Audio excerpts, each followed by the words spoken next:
What is up, all you gamers out there? This is Abster, bringing you a gameplay commentary. This time we're going to be taking a look at Torchlight 2. I'm sure a lot of you who are fans have a pretty good idea of what this game has to offer, what it's all about. But for those of you who are late to the game or possibly haven't heard of this, you know, it would be a first look for you guys, so hope you enjoy. I'm going to make a quick run to the blacksmith here and sell all my equipment. Let's see, rare mace, 236. Wish they had stashes in this. I don't think they have stashes in this Act 3 I'm in here. Just selling all this jargon that I don't need. Got a level 40, I think I'm level 41 berserker. Having a lot of fun with it. It's a nice melee class. Yeah, I believe it was in the beta. I tried an engineer and I didn't like the engineer. It's supposed to be the summoning class, but I didn't. Like I said, I didn't like it too much. So I believe I'm about a third of the way, maybe half the way through Act 3. So the end of the game should be coming up pretty soon. Don't know if we'll see it in this commentary, but loading up the zone here. Give you a quick overview of how it plays. Show you the skills. I don't have my skill key bound. I've got my custom hotkeys set up to make it easier to hit all the buttons. It's got 3 skill trees for the berserker class. 1, 2, 3, 4, 5, 6. Each tab has 6 active skills, 3 passive skills. I'm rolling with a Eviscerate, Blood Hunger, Executioner, Rampage. Stormclaw, used the crap out of that one. Working on maxing it out. 1 point in Rage Retaliation. Shadow Burst, Wolf Shade, Shadowbind. Shadowbind's really cool. It does a little bit of, kind of like spreads your damage that you deal to enemies in a certain radius. A Wolf Shade is just a wolf that you can summon for a short period of time. It's a good distraction if anything. So I only got 1 point in it because I'm really not worried about maxing it out. I also got Shadow Burst, and I use that a lot. You get to dash around and do damage as you go through other units. And it does a little bit of healing for you. Frenzy Mastery down here. Let's see, increases the duration of Frenzy. When the charge bar fills up, you go into Frenzy, do additional damage, attack faster, move faster, all that good stuff. And of course, Red Wolf, I just put my first point into it, my last level up, because it works off a critical hit, and as you can see, my critical hit and dodge percent is fairly decent. You know, I invest a lot of points into dexterity, so I guess you could call this a dexterity build. But I'm really liking this class so far. Just activate my Stormclaw and go to town. You see those little lightning bolts jump from target to target. Thank you, Stormclaw. Get my little pet, turn him into a spider. It's just got an overwhelming amount of those fish, so I'm trying to burn them up. Really do enjoy the variety of pets that they had this time go around in Torchlight 2 compared to Torchlight 1. Torchlight 1, it was just had 2 base pets. Oh wow, that was a bug. Did you guys see that? That was awesome. Okay, that was a glitch, I guess, with the terrain.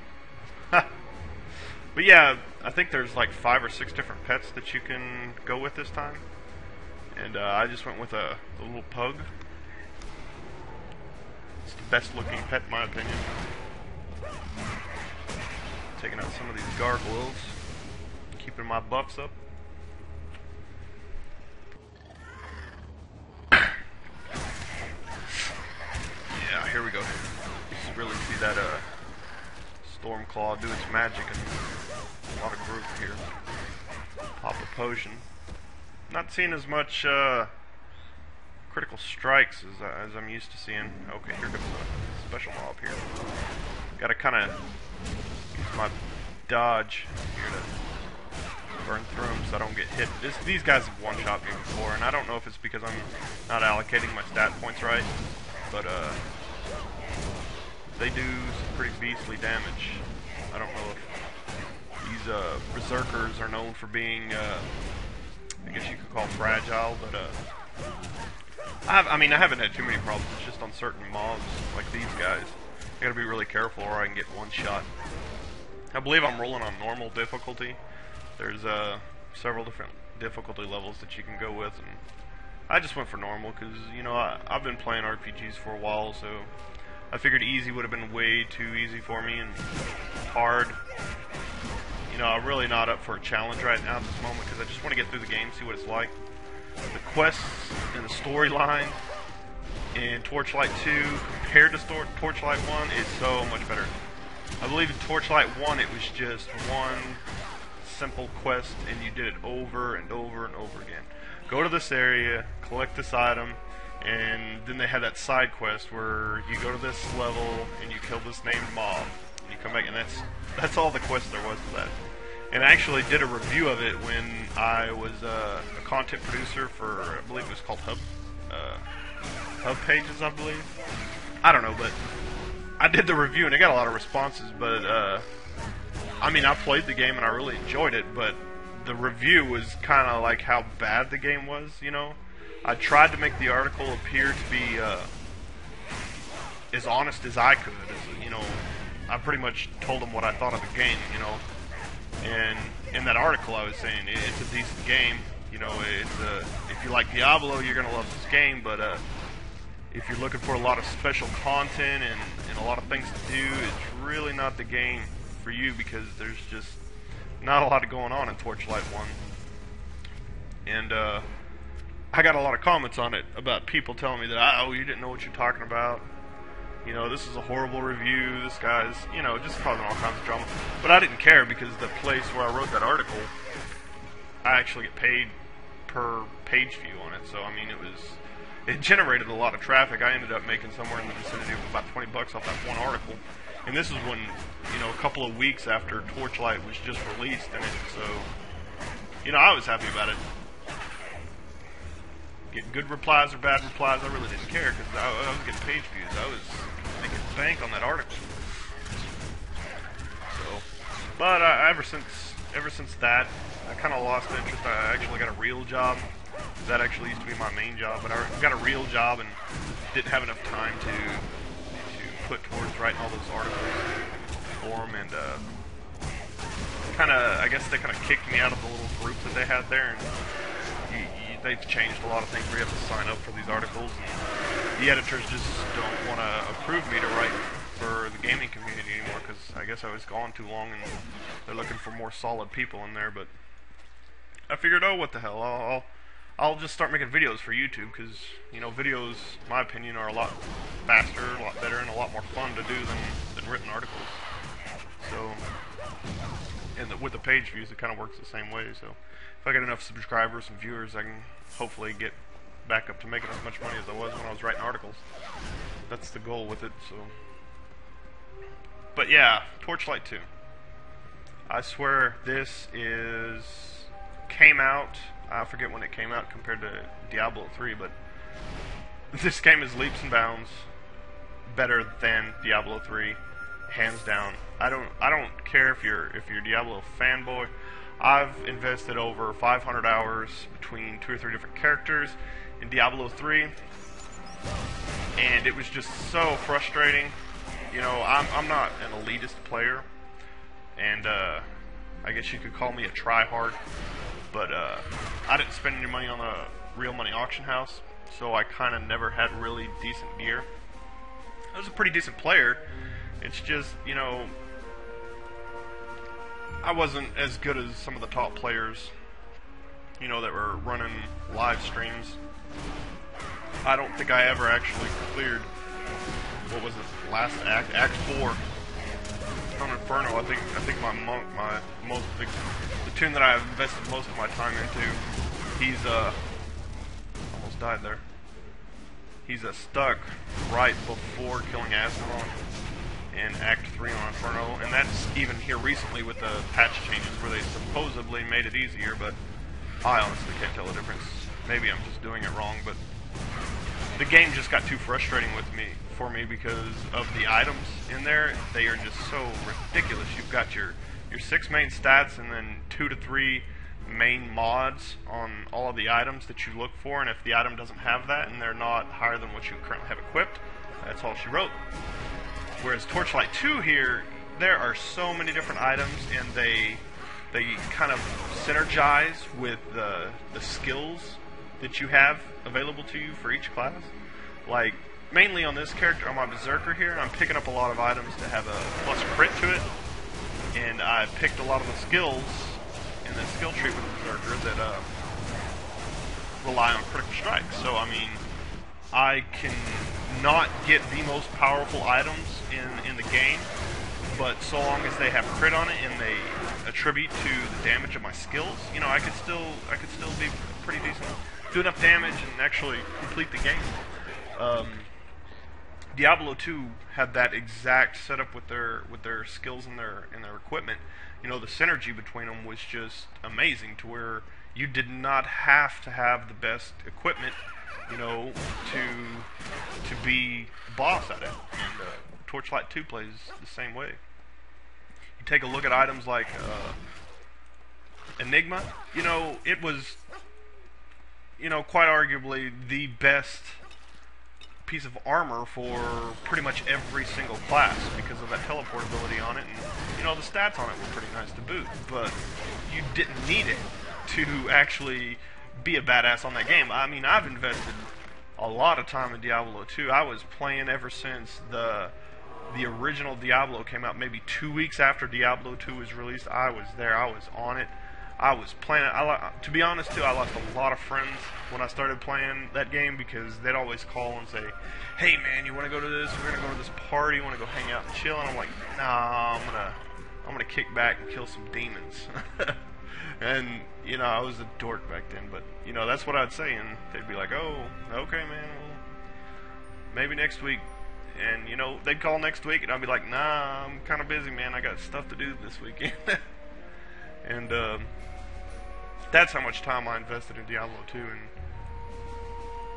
it was I never really got any of those awesome, you know, I never had a Hodo, never had an Enigma, you know, I think I found a Stone Jord ring once, solo by myself. That was amazing, but I actually traded it for, I think it was an Ist rune. Kind of silly, but you know, during the time the economy was right for it. But oh, let's do some fishing here. But when I really started having fun with Diablo 2 is when I got a second account and my parents got a second computer. I was actually getting my dad to help me. We would do forge runs, and that allowed me to acquire a lot of my wealth on Diablo 2, and that's really when I started investing a lot more time into it. And I was finally able to trade for items for at least one of my characters, a sorceress. And I think I traded a couple for my paladin too. I got a Herald of the Zakarum. I got a, you know, boss shield for the paladin. Let's kill this mob here. He's messing up my fishing. You know, like I said, nothing too great, nothing too fancy, but I did manage to get the items that, you know, a lot of people were wanting. And it was considered, I guess you could say, a necessity to have those items, but I never really had those top tier elite items. Diablo 3 just pigeonholes you. If an item drops and is not the best of the best, not only are other people gonna poke fun at you and say, "Oh, you're such a noob," but you're also gonna die extremely quickly when you go past Act 1 Inferno, because that game is just too ridiculously difficult. And I actually made a post on Blizzard forums, or the Diablo 3 forums, in response to what somebody was saying about that. And I was trying to explain and convey in my post that the items and the difficulty curve should not have been what the challenge was in Diablo 3. But that's basically what they made it all about. They kind of, like everybody was saying, is they put in a I guess you'd say a challenging wall, where if people didn't have the right kind of gear, they just couldn't progress through the game, and that really ruined it for a lot of people. And I just couldn't take it anymore. And it became extremely repetitive and boring because to get these items you had to farm lower acts, lower difficulty levels, or whatnot to just pray and hope you get it unless you're spending money on the real auction house or even the auction house. But money on the items on the auction house for the gold, it's incredibly stupid amount of gold. And you know, you're going to hear people talk about, oh, it's not that expensive, you know, I have 20 billion gold, and that's not a lot of gold, but, you know, they're lying out their ass. Unless you're sitting down playing that game for 20, 30 hours in a 2-day period, and you're doing that for 6, 7 days a week, I can see where it's not, but the game's not fun enough for me to be able to sit around and want to do that. But the challenge in Diablo 3 isn't... let me see if I can remember how I worded this. I said something along the lines of progression should be cake, but perfection should be the challenge. And they kind of did the exact opposite. They wanted... Before, when Diablo 3 was in beta, they were making updates, and I was reading those posts, and they were saying that, you know, Inferno is going to be the place where you go to get your challenge at, and it's what a lot of players from Diablo 2 were asking for. And while that may be true, I think Blizzard took a wrong turn on that whole idea. Instead of making Inferno in-game, if they wanted it to just be a challenge for those players who were just looking for that extra level of difficulty, what they should have done is stopped or at least opened up all the loot tiers from Inferno's Act 1 through 4 in the later levels of hell, you know, and then start working in things like what they have, that monster machine level, and they added something else recently where you can get unique, I think they're rings, similar to what Annihilus Charms did and Torches did in Diablo 2, but that's what they should have added in Inferno, because Inferno is just it's ridiculous and frustrating for someone who just wants to actually progress through the game and get as far as they can, you know. But for somebody who wants a challenge on it, that's what Inferno should have been. There should have been no reward for going through Inferno, you know. As it is now, you have to, in order to progress your character to get stronger, to get the best gear, you have to complete Inferno. And if you do not do that, you're just kind of screwed. And it's just too much for me, and that frustrates me all to all high hell. And ever since, I think, that first patch where they added the Paragon level, I played for maybe 2 days, and then I just said, fuck it, I'm not playing this game anymore. Started playing around with Torchlight 2, and it's a lot more fun. It's exactly how Diablo 3 should have been, as far as how the items are dealt with, the difficulty of it is, and the fun factor of it. I really never had fun in Diablo 3. There was nothing in Diablo 3 that was memorable for me. You know, it was just a lot of the same crap that Blizzard likes to throw in all of their games. You have... They want to limit you for some reason. I don't understand this. Maybe somebody can explain it to me. They give you all these really cool tools, and such as, you know, skills and talents and abilities, but then they find a way to limit the way you can use them to where you can go, I can almost do this skill and this ability and use this talent, but no, not quite, because I don't have enough talent points, I don't have enough skill points, or they only allow this many skills to be used, or... You know, they have that, especially in World of Warcraft, a lot of cool talents that really would have been awesome if they could just use them, you know, especially across the different trees. And they make it sound so awesome, but you're never going to be able to combine the talents that you want. And they did that in Diablo 2 as well. Or, I mean, I'm sorry, Diablo 3 as well. They have some really cool skills and abilities, but they do something completely ridiculous, like they put a 3-minute cooldown on it, a 30-second cooldown on this ability, or, you know, they have their resource regeneration pools are just all screwed up to all high hell, to where it takes all the goodness out of these awesome spells and abilities, and it just turns it to trash, you know.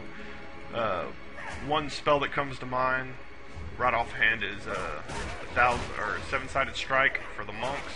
You know, that's a pretty decent skill. It does a crap load of damage, but it's on such a long cooldown, and it requires pretty much a full globe of spirit that it becomes an ability that you're only going to be able to use situational.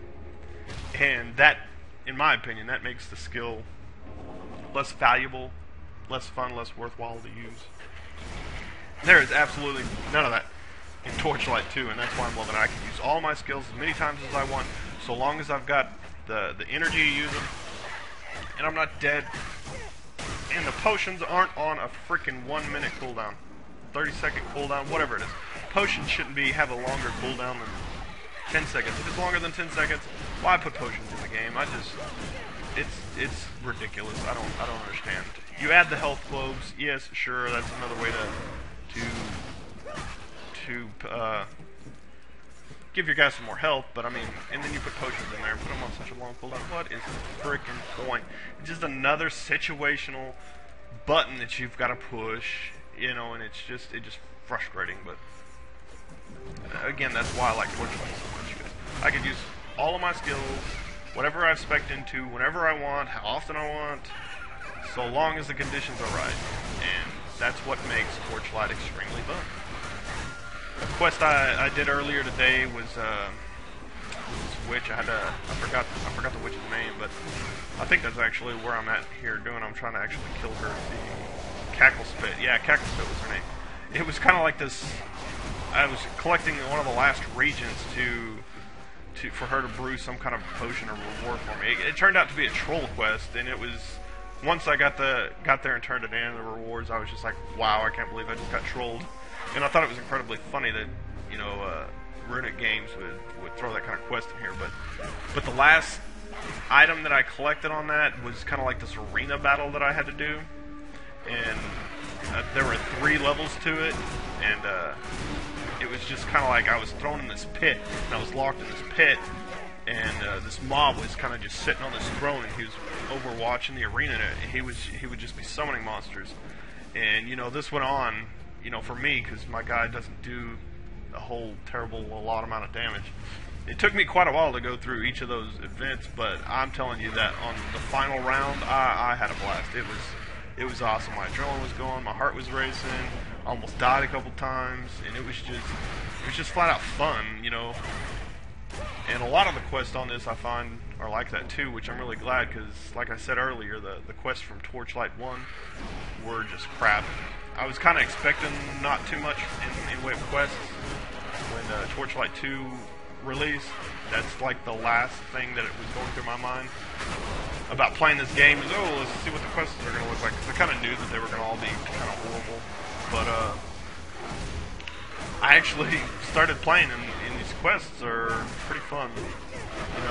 You know, I mean, it's a lot of the same stuff. Just go collect this, retrieve 4 of these, return it to town. But the small things that they do in this game, like that event, and then the random quests that you find out here, it makes it a lot more fun. It makes the time pass.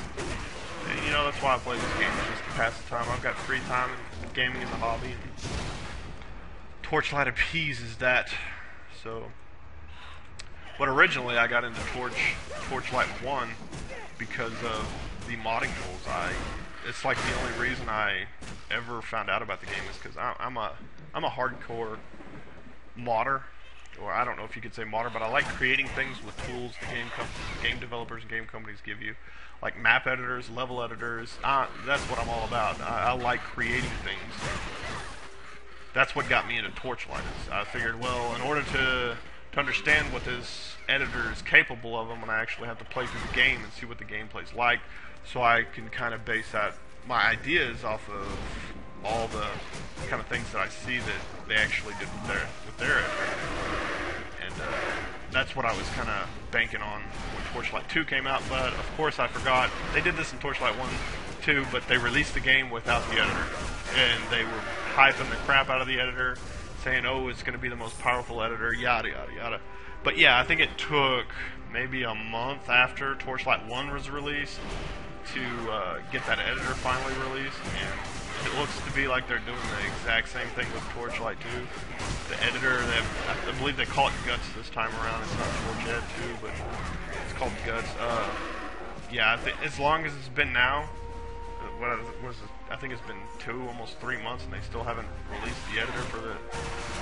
And honestly, that's all I'm waiting for.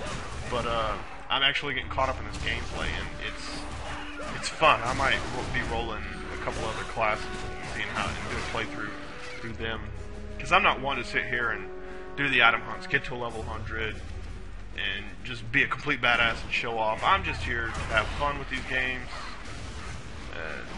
show some of you guys up there who are watching the videos whether or not the game could be possibly worth your time. But yeah, just have fun and wait for that editor to come out. I did the same thing with StarCraft 2 editor. I actually played through the campaign before I started making maps, and I might leave a link in the description about our project page that our team's got going on from SC2 Mapster. Got a few projects going. Small team, just me and one other guy, kind of working on a campaign that's going to string across a couple of maps. Different types like tower defense, and then there's going to be a MOBA style one, and it's all going to, and then finally kind of like a open RPG game where it's all going to tie into.